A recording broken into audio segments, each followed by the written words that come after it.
Syndicate সরকারের সাপোর্টে চলে নাকি সরকার সিন্ডিকেটের সাপোর্টে চলে? 20 টাকা করে লিটার বাড়লো আর ম্যাজিক্যাল ভাবে সব অ্যাভেলেবেল হয়ে গেল। নতুন করে যদি ইরান থেকে তেল আসতো তাইলে মনে করতেন তেল আসছে এই কারণে দামটা কমছে বা বাড়ছে, দাম বাড়ানোর জন্য করছে। নতুন করে তো ইরান থেকে তো তেল আসে নাই, এখন সব পাম্পই দেখতেছি খালি। তাহলে অবশ্যই তেল ছিল, তারা দেয়নি। হ্যাঁ, সিন্ডিকেটের জন্যই করছে। নাইলে নতুন করে যদি ইরান থেকে তেল আসতো তাইলে মনে করতেন যে তেল ছিল না, তেল আসছে এই কারণে দামটা কমছে বা বাড়ছে। তেল তো আসে নাই, তাহলে দামটা বাড়ানোর পর তেল কোথেকে আসলো? এখানে আমার 13 ঘন্টা লাগছে, এখানে আজকে কেন সিরিয়াল নেই? তাদের কাছে তেল ছিল, তারা দেয়নি দাম বাড়ানোর জন্য। 20% তেলের জন্য এভাবে হয় কেন? 11 ঘন্টা, 12 ঘন্টা, 13 ঘন্টা, আর 20% তেল বাড়ার কারণে নাই হয়ে গেল সিরিয়াল। এটা কেমন কথা? এখানে তো ভাই স্পষ্ট সিন্ডিকেট আছে। সিন্ডিকেটটা হচ্ছে পাম্প মালিক কিংবা নাকি ডিপো, এটা ওনারাই ভালো বলতে পারবে। বাট সিন্ডিকেট ছিল, নাহলে ম্যাজিক্যাল ভাবে ভাই হঠাৎ করে তেলের দাম 20 টাকা করে লিটার বাড়লো আর সব অ্যাভেলেবেল হয়ে গেল। এখানে 5-7 ঘন্টা সিরিয়াল, আমার ওই যে 5 মিনিটে আমি এখানে চলে আসছি। এত ভাই বোঝা যায় এখন সিন্ডিকেট বাংলাদেশ থেকে কবে দূর হবে জানি না। সিন্ডিকেট সরকারের সাপোর্টে চলে নাকি সরকার সিন্ডিকেটের সাপোর্টে চলে,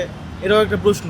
আসলে তো আমরা সাধারণ নাগরিক হিসেবে অ্যাকচুয়াল কাহিনী জানি না, বাট সিন্ডিকেট হচ্ছে মানে ফার্স্টে একটা বিশৃঙ্খলা তৈরি করে এখন আবার সুশৃঙ্খলা তৈরি করছে। হ্যাঁ, এটা তো দাম বাড়ানোর জন্য এরকমটা। হ্যাঁ, এগুলো তো সিন্ডিকেটের জায়গায় ভাই, এগুলো তো সিন্ডিকেটের জায়গায় ভাই। কি বলুন, বলতে বলতে সাংবাদিকদের মুখ ব্যথা হয়ে গেছে ভাই, আর বলতে মন চায় না। এটা তো ভাই একটা সিন্ডিকেট, ঠিক আছে। যদি সংকটে থাকতো তাহলে পাম্পে সিরিয়াল থাকতো, ঠিক আছে। তেলের কোনো সংকট নাই বাংলাদেশে, ওটা তেল বাড়ানোর জন্য এরকম বুঝছেন, এটাই। 4-5 ঘন্টা দাঁড়ায় ছিলাম, অফিস রাইখা 4-5 ঘন্টা বাইরে দাঁড়া থাকতে হইছে। পারার পরে কিন্তু এরকম খালি হয়ে গেল। এটা কোনো যুক্তিগতার ভিতরে পড়ে না। এইটা এখন কি সিন্ডিকেট করছে আল্লাহই জানে। আজকে দেখতেছি সিরিয়াল কম, তবে কম হওয়ার কারণটা আমি ঠিক বলতে পারতেছি না যে এটা ফুয়েল পাস হওয়ার কারণে কিনা, এটা এক্স্যাক্টলি বলতে পারতেছি না। আল্লাহু আলাম, আমি জানি না, এটা আল্লাহ ভালো জানে। কারণ আন্দাজে কিছু বলা তো ঠিক না।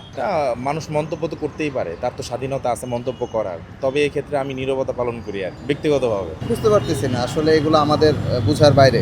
সেন্সে কাজ করতেছে না যে আগে তেল পাওয়া যাচ্ছে না, যাচ্ছিল না, এখন তেল পাওয়া যাচ্ছে। এটা আসলে এক্স্যাক্ট গভর্নমেন্টই বলতে পারবে আসলে প্রবলেমটা কোথায় ছিল।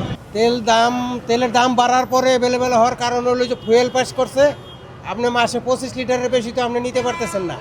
যে 25 লিটার নেওয়া হয়ে গেছে সে তো আর এখানে আসতে পারতেছে না, সে আবার আগামী মাস থেকে আবার আসবে।